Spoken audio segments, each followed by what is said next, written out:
It's what the Palestinians like say. We want just the 1967 borders. That's fine with us. And a lot of they go. No.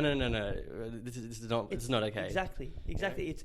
It's this political agenda and political push from Netanyahu and Benny Gantz and whatever, who they use the idea that it's a Jewish state and they're trying to get back the land for the Jewish cause, which I can completely understand, but it's at the expense of people having their houses demolished. Yeah, but and land taken away from them that they have a lot of connection with. Like they can trace their families' generations back and back to back, and it's sort of being wiped out. Yeah. But also, I think a lot of people don't like.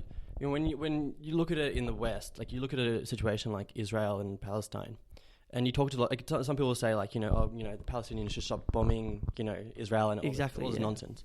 You look at but you tell them that Hamas, the most radical, Palestinian organization, terrorist, if you want to call them that, they said we're happy to accept the state of Israel based on the 1967 borders. Like that's the terrorist organization saying we will we can have peace if we go back to these 1967 borders. The war, everything should have stopped then, and they should have just gone. That was exactly. It was 10 years ago now. Everyone should have realized. Okay, we can figure this out now. But because in the Likud party, the party that's been ruling Israel for a long, 10 years now, 12 years now, in their charter it says everything west of the Jordan River is Israel, which is all of Palestine. So the Israeli government that everyone thinks is the rational, kind of organized group of people that it's trying to defend themselves. They believe all the Palestinian land is their land, given to them by God. And same with the Blue and White Party.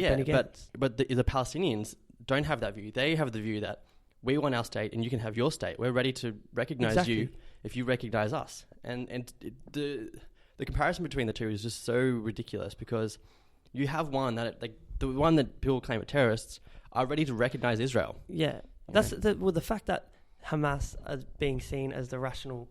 Well, they're not being seen as that. But by all the media paints them as the radical. They are radical. We're in this conversation that they're seen as the rational ones, the one that willing to accept something. Yeah, shows how drastic. But no one talks about that. But that's never in the media. But I'm not saying that they are rational.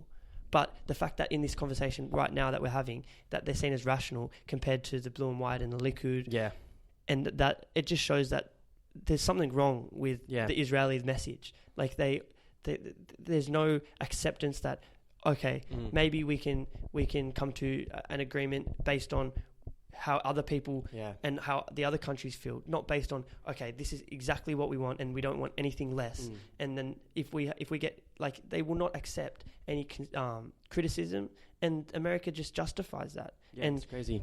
And one of the craziest things I've ever noticed was last year I spent most of my time in South America, traveling around, and for some reason there are so many Israelis there. They all finish their military service and start traveling, and I've never met a nationality of people with the least divergent of opinion. Every single one of them I met, except for one. I would have met hundreds, but I only met one that was supportive of the Palestinian cause. Every single other one was no, the land's ours. The Palestinians weren't there before. We were there first. They're moving into our land. We should just take the whole thing. All of them were they're all 99% all had the exact same opinion. Yeah, and it's crazy. You don't meet another society like that where the majority of people have that kind of opinion. Even if you go to that's why they're so strong. The Israel, those parties are so strong in the country because I'm not saying that they're brainwashed, but they're sort of. You could say that. Yeah, but the Israelis say that about the Palestinians, which I definitely disagree with. But in a sense, they're brainwashed into thinking this is normal. This is such a normal thing that these people, these Arabs, these Palestinian Arabs are out to kill you. Which there's some truth to that. I'm not saying that there's no terrorists on the Arab side. Oh no, of course. But you still have groups like Islamic Jihad and stuff like that. Exactly, but the problem that I see is that you put, especially in Gaza with Hamas and all that stuff, you put all these people into this area, this small area where 80% unemployment. They have barely any drinking water, electricity's cut off at the will of the Israelis, and people are growing up and then only knowing that. They don't know anything and different. then the Israelis on the other side are just taking pot shots at them. Shots at them, they have rocks. And then you're expecting them not to be angry? Exactly. They've literally got rocks as their defense. Yeah. And the Israelis, IDF, have guns. And they kill medical people, they kill journalists. Journalists. They've killed every single type of person. And they made a tweet that said every single, paraphrasing here, every single shot is meant to is a targeted attack, and they know where every shot's going. So if they know where every shot's going, and they are killing journalists and people nurses and kids, doctors and whatever, then it just shows their morality and their ethics that they don't have it. They don't have it. They think that they're above the law, which they do. They believe they're above the international law. But then, and then as well, then you expect these people to turn around and not be angry. Exactly. Yeah. They've in the latest big attacks, when supposedly Hamas rockets went into Israel. Israel apologized, but in the worst way possible, for wiping out a whole family of 8. And the remains, just last month, the remains were shown of just this massive crevice of where the house was. It just shows the morality of the situation, that there's definitely not two sides to it. No, of course not. You've got the 7th biggest army in the world against no army at all, and the 7th biggest army are acting as if they're the victims. So what do you think? Where should the Palestinians go from here then? You can add an, you can't. You'd never accept the deal.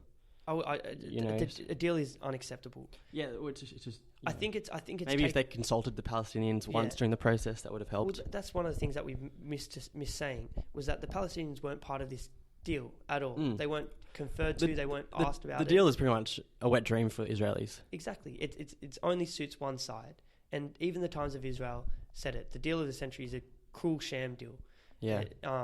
The author was John L. Rosov, or however you pronounce it, and it's not a peace plan. I even saw Haaretz come out and say something. Write an article about not accepting it. It's a cruel sham. He says it's a cruel sham of a deal because only one side of the Israeli-Palestinian conflict, the most extreme right-wing Israeli advocates, is represented, and there was no attempt to engage with the Palestinian leadership and national aspirations.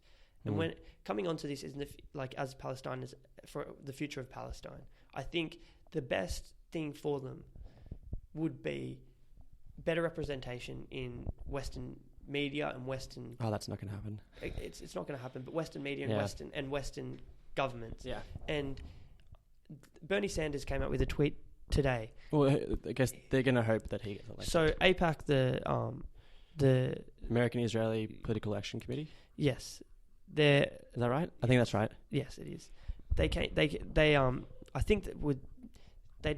out with a tweet saying they didn't invite Sanders, or they've never invited Sanders. I don't think he would go anyway.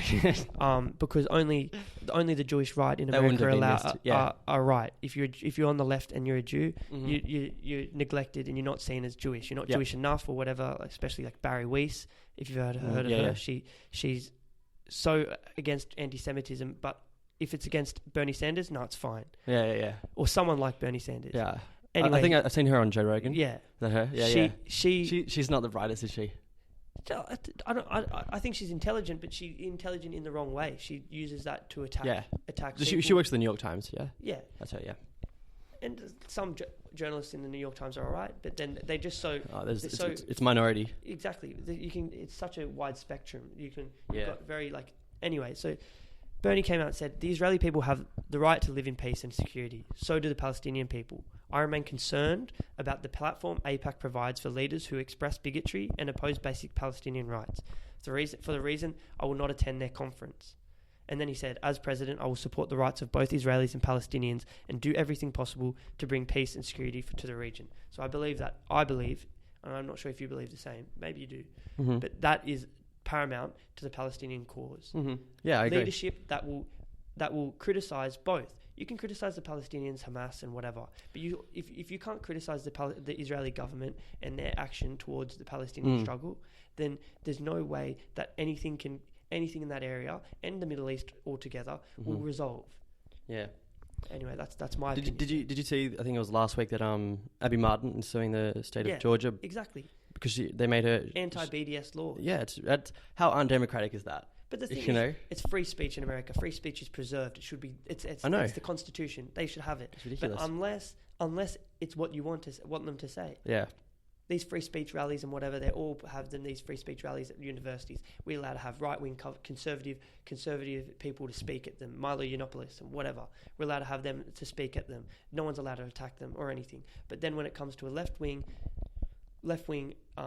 pro-Palestinian, doesn't mean anti-Israel. Israel should be wiped off. No, of course, no one thinks that. It's ridiculous. Exactly. They the thing is that the culture around the Palestinian topic is so sensitive that you cannot be anti, like, in a sense, anti-Zionist or anti-radical Zionist. Yeah, I know, of course. But I don't know. I hope she gets that through, because BDS is not an attack on Israel. It's an attack. No. It's an attack on their policy. Mm-hmm. And that's what people need to make they need to distinguish between that. But yeah, and it's still freedom of speech to buy certain things, you know. So, just back on the sham peace deal that Kushner and Trump and everyone else in the Republican Party supported. The terms for a Palestinian statehood. I think there's 6 main terms, and one of them is obviously Hamas have got quite a big majority in Gaza. One of the biggest and like one of the first thing that would need to happen is for the Gaza Strip to be disarmed.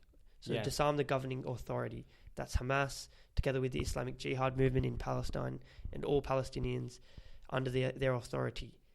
And they must accept Israel as a Jewish state. So the problem there is like there are so many things that are just not never going to happen. If Jared Kushner or his team knew anything about Israel-Palestine or the Middle East, literally the Middle East. Anything outside of real estate, really. Exactly. But even real estate doesn't know much about. He's the Middle East sort of. The problem I think here, like even if Mahmoud Abbas and the Palestinian Authority wanted to accept this plan, there's no way they're going to get Hamas to give up their weapons. Exactly. And even if Hamas did give up their weapons, Israel would be in there like before the drop of a hat. You know, they'll, like as soon as Palestine puts their weapons down, Israel will invade and occupy the area again. And you know, it's also it's dangerous for the people of Gaza to allow that to happen. Yeah. And then even if they did, you know, give up their weapons, you're asking Hamas, which is very anti-Israel, to recognize the state of Palestine, the state of Israel, before Israel is willing to consider them. So they're not getting anything back. But the thing is that they've got it's control. Israel wants control. They're pulling the strings in Palestine if they would accept it and whatever. The third one is refrain from any attempt to join any international organization without the consent of the state of Israel. Mm-hmm. So anything that they want to do, it's ridiculous. Yeah, has to go through Israel. It's like they don't have any authority over their country. Like that just goes against the fabric of any country. That's not what Israel should be. That's not what Israel should push for. And I wonder if will that mean that will go for the UN? Will Palestine be able to join the UN as a member state? Well, they will be accepted because they'll have to go through. But how? It has to go through Israel. So Israel could say no. They can veto it. Yeah. And that's they can't veto it. They could just in this peace plan they can say no, and the US could veto it. Yeah.